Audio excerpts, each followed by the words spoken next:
नमस्कार दोस्तों, आप सभी का कुछ बातें बातें में स्वागत है। दोस्तों, आप सभी से निवेदन है, अगर वीडियो अच्छी लगे तो लाइक शेयर एंड सब्सक्राइब जरूर करें। दोस्तों, मंदिर तो बन गया है, क्या प्रसाद मिलेगा? जी हाँ दोस्तों, मंदिर हमारे रामलला की बात कर रहा हूँ, जिसका कल प्राण प्रतिष्ठान हुआ है, जिसका कि भारतीय जनता पार्टी ने अपने इलेक्शन मैनिफेस्टो में जब से बनी है, तब से उसका वायदा वो करती रही है कि उसके मंदिर बनाने के जितने भी रास्ते होंगे, उसके ऊपर वो काम करेगी और देखेगी कि मंदिर बने। और बीजेपी के बनने से पहले जो जनसंघ थी, वो भी इसके फेवर में हरदम से रही है। आप सब जानते हो कि जनसंघ जो है बीजेपी का पहला अवतार है, ठीक है, पॉलिटिकल पार्टी में। ये हो गया, ठीक है। और उसके बाद से ये जो 496 ईयर्स का जो स्ट्रगल है, उसके बाद से जब ये मंदिर बना है दोस्तों, मंदिर बनने से पहले जितने भी हिंदू थे, हिंदुओं में भी काफी बटे हुए थे। कोई बोलता था कुछ ये हॉस्पिटल बना दो, ऐसा ऐसा कुछ कुछ सब कुछ बातें सुनने को मिलती थी। लेकिन जब से ये प्राण प्रतिष्ठान हुआ है, या फिर जब से मंदिर दिखने लगा है, ठीक है, तब से कहीं ना कहीं हिंदुओं में एक एकता जो है, वो कहीं ना कहीं दिखने लगी है। इसी के साथ साथ इस मंदिर ने, राम मंदिर ने एक और काम किया है, और वो काम ये है कि जो नॉर्थ साउथ का जो डिवाइड था, उस डिवाइड को भी खत्म कर दिया है, या फिर कम से कम उसको काफी हद तक कम कर दिया है। क्योंकि जिस तरह से साउथ के स्टेट्स में राम मंदिर के प्रति जिस तरह से प्रेम उमड़ रहा था, या फिर जिस तरह से उनकी आस्था दिख रही थी, और जैसे जैसे प्रधानमंत्री का जो अनुष्ठान था 11 दिन का, उस अनुष्ठान में प्रधानमंत्री अधिकतर समय जो थे, वो दक्षिण के राज्यों में ही थे। तो कहीं ना कहीं इसने भी जो वहाँ के जो हिंदू है, उस पर तो अपनी एक छाप छोड़ी है। और वो ये छाप कहीं ना कहीं भारतीय जनता पार्टी के फेवर में कहीं ना कहीं तो जाएगी ही। उसका भारतीय जनता पार्टी को वो एक फायदा जो है, जो नॉर्थ साउथ डिवाइड को डिमिनिश करने से बन रहा है, उसका फायदा भारतीय जनता पार्टी को कहीं ना कहीं तो मिलेगा ही। और उसके साथ साथ ये भी दोस्तों देखना है कि ये जो हिंदू यूनिटी की बात है, ये सब हम जानते हैं कि हिंदू कभी भी एक मुश्त वोट नहीं देता है, एक होकर वोट नहीं देता है। वो उसके कंसिडरेशंस होते हैं, कास्ट, रिलीजन, बहुत सारी चीजें हैं। जाति के अंदर जाति है, ठीक है, रीजन है, काफी सारी चीजें उनकी रहती है। लेकिन ये जो 2024 का इलेक्शन है, क्या जो हिंदू जो है इस पे एक होकर, एक मत होकर वोट डालेगा, इस बात का जो है रियल टेस्ट होने जा रहा है, ठीक है। उसके बाद एक और यहाँ साउथ इंडिया से एक और जो है, ये सब जानते हैं कि भारतीय जनता पार्टी जो है सबसे लार्जेस्ट पार्टी है 29 सीट्स के साथ में। तो क्या ये अपना जो 29 सीट्स जो है, उसको बरकरार रख पाएगी, या फिर उससे भी बड़ा प्रश्न है कि क्या वो इस संख्या को बढ़ाकर 40 से 50 लेके जा सकती है? ये काफी बड़ी बात है कि बीजेपी अगर इस संख्या को अगर बढ़ा सकती है, 40 या फिर 50 तक भी लेके जा सकते, तो ये अपने आप में काफी बड़ा चेंज रहेगा, ठीक है। उसके बाद बीजेपी का जो कोर वोटर है, वो बीजेपी के साथ एकदम सॉलिडली उसके पीछे खड़ा हुआ है। उसके साथ साथ ये भी है कि जो ये मंदिर बनने के कारण जो लोग बीजेपी के उतने ज्यादा फेवरेबल नहीं थे, या फिर वो मतलब बीच की में कहें कि कभी इधर कभी उधर, ठीक है, वो एक तबका जो है धीरे धीरे कहीं कहीं भाजपा के प्रति जो उसका जो है एटीट्यूड जो है वो पॉजिटिव है। और वो एटीट्यूड ये सिर्फ राम मंदिर एक कैटल राम मंदिर ने उसको पॉजिटिव की तरफ बड़े स्तर तक उसको लेके गया। लेकिन उससे पहले वो देख रहा है, वो जिन नेशनल हाईवेज पे चलता है, जिन एक्सप्रेसवेज पे चलता है, तो उसको कहीं ना कहीं दिखता है कि नितिन गडकरी ने बहुत अच्छा काम किया है, मोदी सरकार ने बहुत अच्छा काम किया है। तो वो उसका फ़ायदा जो है, ये जो पॉज़िटिव थिंकिंग आ रही है भारतीय जनता पार्टी के लिए, उसमें भी उसका काम है। उसके साथ-साथ गरीब जो वर्ग है, उसको 4 करोड़ के करीब घर बनाकर दिए जा रहे हैं। तो ये जो है, ये चीज़ भी भाजपा के फ़ेवर में काम करेगी। तो यानी कि लाभार्थी भी है, वर्ग जो है, मंदिर से भी जो लोग खुश हैं, वो भी भारतीय जनता पार्टी के प्रति काफ़ी पॉज़िटिव दिख रहे हैं। तो ये भी इनके लिए पॉज़िटिव हो रहा है। ठीक है। उसके बाद एक और चीज़ भी है दोस्तों कि जो सेकुलर हिंदू हुआ करता था ना, वो सेकुलर हिंदू भी धीरे-धीरे प्रश्न उठा रहा है। जैसे कि आप मान लीजिए कि अभी जो है जो प्राण प्रतिष्ठान के लिए निमंत्रण गया, कांग्रेस ने तो साफ-साफ मना कर दिया। इनके जो 3 नेताओं को जो गया था, उसमें आपके सोनिया गांधी, मल्लिकार्जुन खड़गे, अधीर रंजन चौधरी, इन लोगों ने साफ-साफ मना कर दिया। ठीक। और कहा कि भाई ये जो है एक पॉलिटिकल इवेंट बन गया है। लेकिन आप जो हिंदू है, जो सेकुलर हिंदू है, वो बोलता है भाई आपने ऐसे कैसे मना कर दिया? आप लोग ही थे जो कि इफ्तारी दिया करते थे ऑफिसेज में, सरकारी पैसे पे इफ्तारी दिया करते थे, और आप यहाँ पे जा भी नहीं रहे हैं। जबकि ये जो मंदिर है, ये तो भारत के हिंदुओं या फिर विश्व के सारे हिंदुओं की कंट्रीब्यूशन से बना है ये। इसमें सरकार का खाली 1 रुपया लगा है। तो भाई आप यहाँ पे तो जा सकते हैं, क्यों नहीं जा रहे हैं आप? तो हिंदू सवाल पूछ रहा है, और ऐसे ही काफ़ी सारे अनगिनत सवाल जो है हिंदू धीरे-धीरे पूछ रहा है, सेकुलर हिंदू पूछ रहा है। तो वो भी एक ऐसा वर्ग है दोस्तों, जो कि कहीं न कहीं भारतीय जनता पार्टी के प्रति उसका धीरे-धीरे पॉजिटिव रुख बन रहा है। और एक और चीज़ है दोस्तों, भाजपा जहाँ पे अच्छा की थी, ठीक है, वहाँ पर वो अच्छा ही करने वाली है। उसका जो जितने भी सर्वेज और जो कुछ भी आ रहे हैं, वहाँ पे अधिकतर जगहों पे अच्छा कर रही है। भारतीय जनता पार्टी की जो सीटें जो सबसे ज़्यादा बढ़ने के चांसेस ऐसी जगहों से हैं, जैसे एक यूपी है।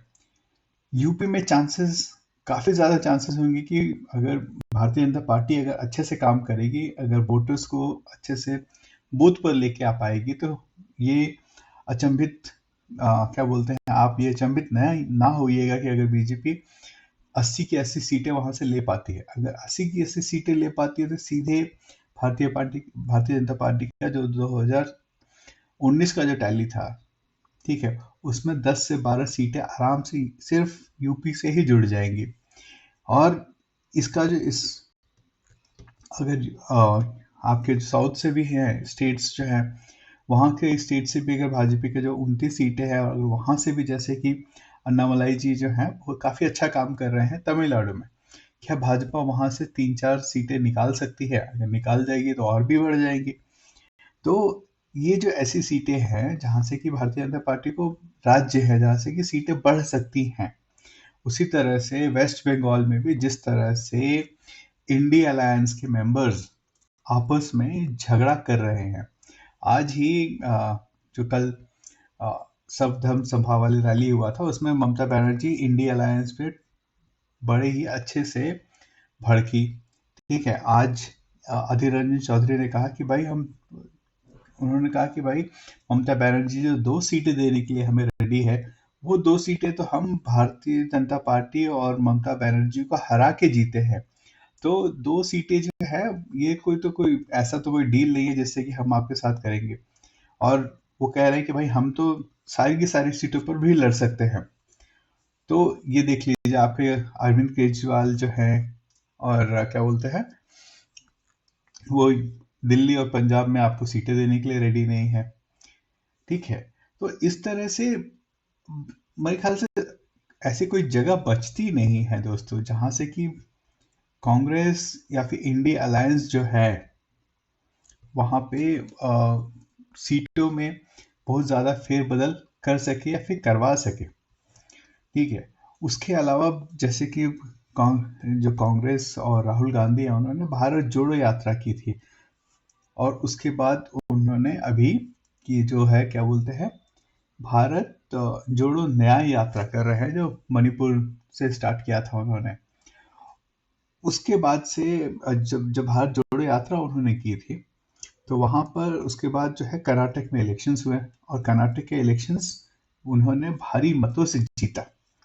और वहाँ पर जो कांग्रेस, कर्नाटक में जो जेडीएस थी, जो कि मुस्लिम वोटों का काफ़ी वोट लिया करती थी, ठीक है, उसको बिल्कुल भी वोट नहीं मिला, और उसकी हालत एकदम बुरी हो गई है।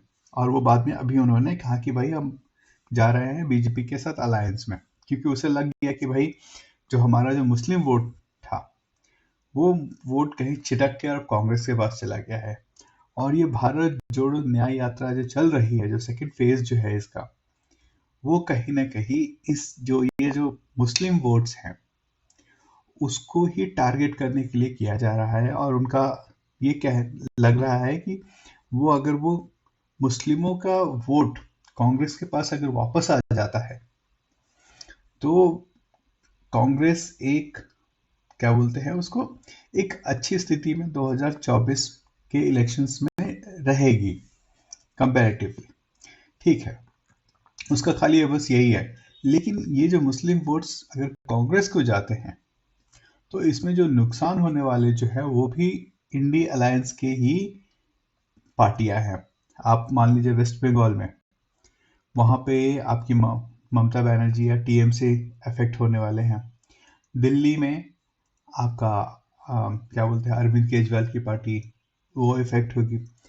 आपके यहाँ पे क्या बोलते हैं, यूपी में समाजवादी पार्टी इफेक्ट होगी। तो ये जो है कांग्रेस के लिए तो सही है, लेकिन इंडी अलायंस के मेंबर्स के लिए सही नहीं है।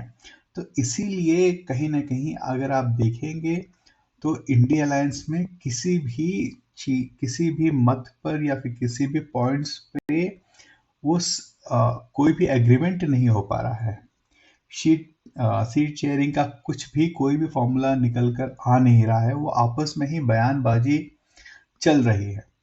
बाकी जो देखिए, वेस्ट बंगाल आपका हो गया, पंजाब हो गया, आपका यूपी हो गया, इन सब स्टेट को अगर आप छोड़ देंगे, तो बाकी कहाँ पे आपका सीट अरेंजमेंट होने वाला है, या फिर सीट एग्रीमेंट कहाँ पे होने वाला है। ऑलरेडी तमिलनाडु में वो लोग हैं, सीट अरेंजमेंट उनका चलने वाला है।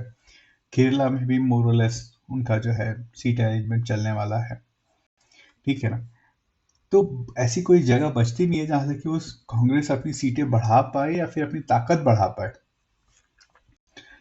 तो ये सारी चीज़ों को देखकर मुझे कहीं ना कहीं लग रहा है कि जो भारतीय जनता पार्टी का जो लास्ट टाइम का जो 303 का जो फिगर था, वो कहीं ना कहीं बढ़कर काफ़ी ऊपर जाने की संभावना रहेगी। मेरे ख्याल से कम 350 से 400 के स्तर तक भारतीय जनता पार्टी अकेले पहुंच सकती है, आराम से पहुंच सकती है इसमें। और अगर ज़्यादा दम लगे और भाजपा अभी भी 2-2.5 महीने हैं, उसमें अगर अच्छे से परफॉर्म कर पाए, अपने वोटर्स को वोटिंग के क्या बोलते हैं, वोटिंग बूथ तक लेके जा पाए, वो ज़्यादा इम्पोर्टेंट रहेगा। क्योंकि कहीं ना कहीं भारतीय जनता पार्टी का जो वोटर है, वो सोचेगा भाई अब तो मोदी जी का आने ही वाले हैं, तो मैं नहीं जाऊंगा तो कौन सा क्या तीर तीर का जो बोलते हैं ना, तीर लग जाएगा, ऐसा। और जो कि यही हुआ था जब 2004 में इंडिया शाइनिंग का जो उन्होंने पूरा सगुफा छोड़ा था। और उस सगुफे में ये हुआ कि भाई लोगों ने सोचा कि भाई भाजपा अटल बिहारी वाजपेयी आराम से जीत जाएंगे, तो लोग काफ़ी सारे लोग वोटिंग देने ही नहीं गए थे। और उसका इफेक्ट ये हुआ कि भारतीय जनता पार्टी कहीं ना कहीं वो चुनाव हार गई, ठीक है। और इस बार भारतीय जनता पार्टी हारेगी तो नहीं, लेकिन जो नंबर ऑफ सीट्स हैं वो कहीं ना कहीं कम हो सकती हैं, अगर भारतीय जनता पार्टी का जो वोटर है वो वोटिंग बूथ तक नहीं पहुंच पाता है तो। और जहां जैसे कि मैंने कहा, 350 से 400 तो बड़े ही आराम से आ जाने चाहिए, क्योंकि जो अपोजिशन है, जो बीजेपी को चैलेंज कर रहा है, वो अब हार्डली 3-4 महीने रह गए हैं इलेक्शंस के लिए।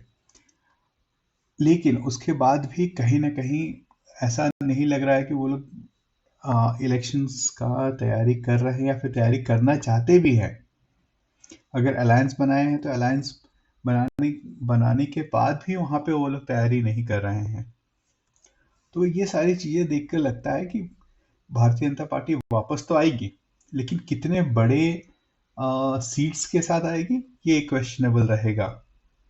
और जहाँ तक मेरा एनालिसिस है, 350-400 तक तो भारतीय जनता पार्टी को पहुंच जाना चाहिए, क्योंकि जिन स्टेट्स में उनकी सरकार, जहाँ पे उनको पिछली बार सबसे ज़्यादा सीटें मिली थी, वहाँ पे उनकी सीटें कम होती हुई नहीं दिख रही हैं। और जहाँ पे नहीं मिली थी वहाँ पर सीटें आने की संभावना ज़्यादा है। तो उसके आधार पर हम आराम से कह सकते हैं कि भारतीय जनता पार्टी के 350 से 400 तक की अकेली सीटें आनी चाहिए। दोस्तों, ये था मेरा छोटा सा एनालिसिस जो भी देखकर समझकर आया। और अगर आपको वीडियो अच्छी लगे तो वीडियो को लाइक, शेयर एंड सब्सक्राइब अवश्य करें। बहुत बहुत धन्यवाद दोस्तों।